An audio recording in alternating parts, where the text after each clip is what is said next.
Hey there, Prepper Marine 81 here, and as you can see from these pictures, I'm going to be going over the 1911 and the Glock.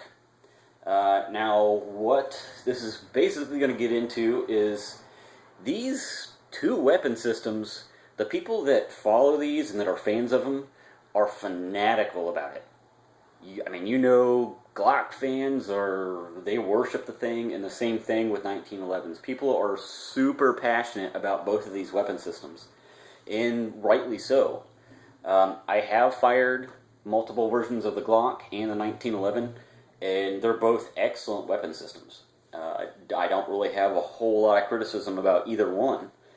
Now, granted, the whole reason why I'm doing this video is here soon I'm going to be buying one of these, but I don't know which one, honestly. Like I said, I've got trigger time on both of them, and I dig a lot of things about both platforms, and I just don't know what the hell to do. I don't know which one to purchase. So I figured the best thing to do is get a little bit of research, get some specs together, throw a vid out there on YouTube, and try to get some feedback from you guys and see what you think. Like, if you were in my position and you had to buy one, and it's probably going to be a while before I can afford to buy the other one, because eventually, yes, I will own both. What would you go with, and why? But, alright, I'll tell you first off that the ones that, either one I purchase, the 1911, I'm probably going to go with what is it, Rock Island Armory 45. Now, I know some people, especially if you're a 1911 fan, and be like, oh, don't buy that, it's crap, blah, blah, blah, it's made in Philippines or Thailand or wherever the hell it was made.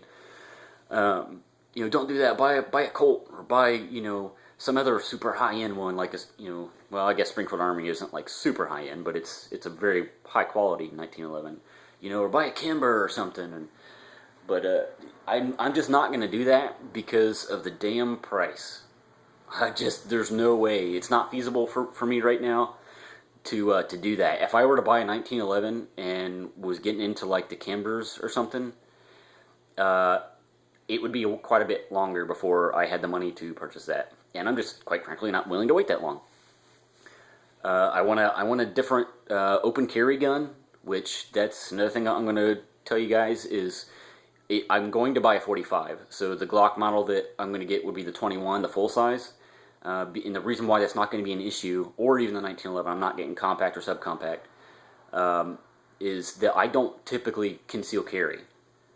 So I open carry, so I don't have to worry about trying to conceal these two weapon systems, even if they're huge, full size. I'd rather actually have the full size because I shoot better with them. But anyway, I'll go over some different specs real quick on both of these if you happen to not really be familiar with them. Now, the specs on the 1911 are going to vary slightly. The specs that I got was the one for this particular model. I figured that was probably the best thing to do. From Springfield Armory, this is a range officer model, so all these specs are coming from this manufacturer. And I know they're going to vary slightly depending on what that manufacturer is, but generally speaking, these specs I'm going to give you for this model, because this isn't really heavily modified, it's all going to be around this. You're looking at about 8.7 inches long. That's not barrel. Barrel is, I believe it was 5-inch barrel. You're looking at 1.28 inches wide on the slide. Weight, 38 ounces empty. Capacity, 7 and 1 in the pipe. Trigger pull, 4.5 pounds. Price on this one, on average, was about anywhere from $900 to $1,000. And that's why I want to go with that Rock Island Armory, is because I can pick up that sucker for like $400 or $425. So it's super reasonable for a 45, and honestly, like, everything that I read up on it, everybody had good things to say about it. No one really, I think I encountered like one guy that said that he had problems, but he basically chalked it up to it was inside that break-in period, so it wasn't really an issue with the firearm. It was just, because they do typically have a long break-in period. Alright, that is the 1911 Glock. This is Glock 21, by the way. You're looking at 7.59 inches long, so a little bit shorter. Width is almost identical. I think they probably kind of did this on purpose to be a competitor for the 1911, since it is a 45 ACP. 1.27 inches wide, so it's just a hair thinner than a 1911. Weight is 26.28 ounces empty, and loaded weight of the Glock 21 is almost exactly what the weight of this is empty. So 38.28 ounces loaded on the 21. Capacity, 13 rounds. Now, it didn't say if that was like 12 in the mag and 1 in the pipe, or if it was 13 in the mag. So you might have a 14 round capacity in it. I don't really know. If somebody does know, just leave that in the comments or something for me. Trigger pull, a little bit heavier, 5.5 pounds. Price on that, about $5.50. I think you can get them a little bit better than that, but that's kind of like a rough estimate or mid-range price for that. About $5.50, somewhere in around there.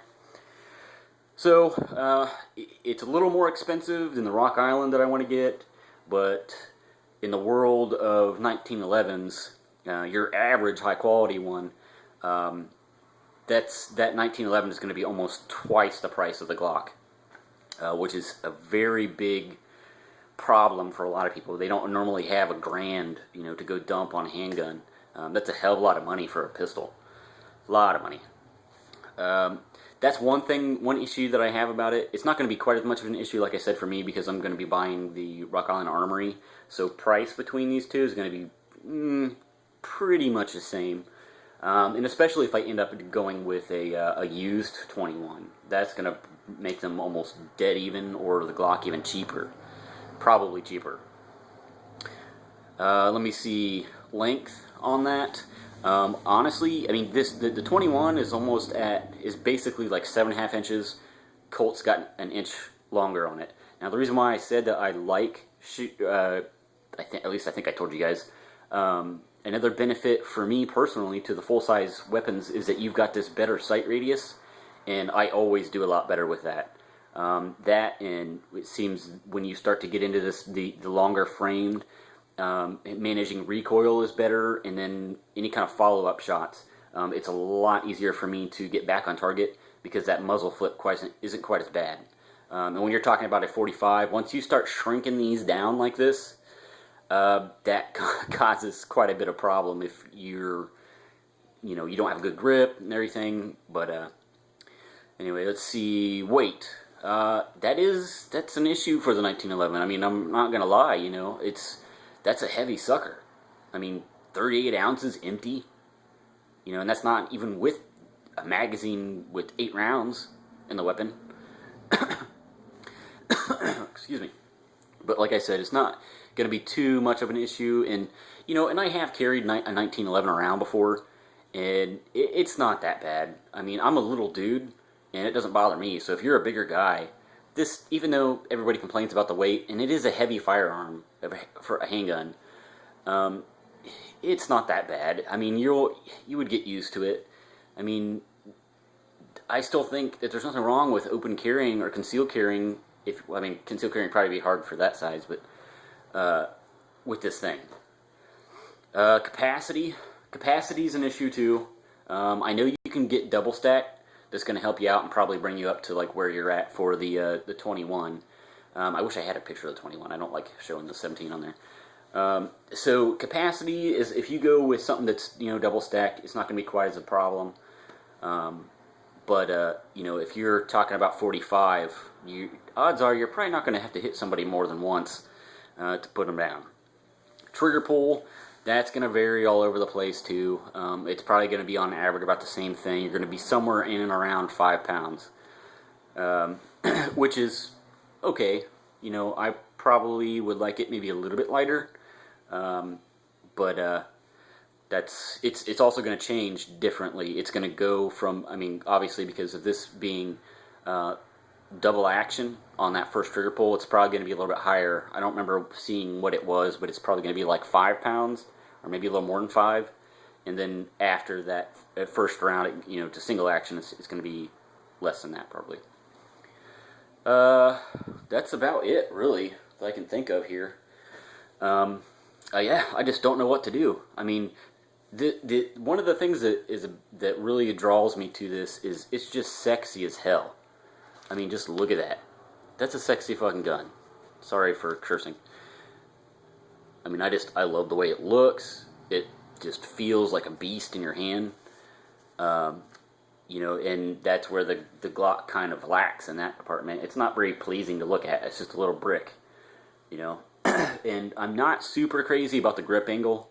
There's two very different styles there. You know, you've got this grip angle that a lot of people hate, and a lot of people love this. But, I mean, I'm not super experienced on a Glock, and I didn't have any kind of problem with being on target with it. So, for me personally, it's not that much of an issue at all. But, there you go. There's my 2 cents on it. Just let me know what you think, and give me some advice on which one do you think I ought to go with first. But, as always, thanks for watching. Prepmarine81 out.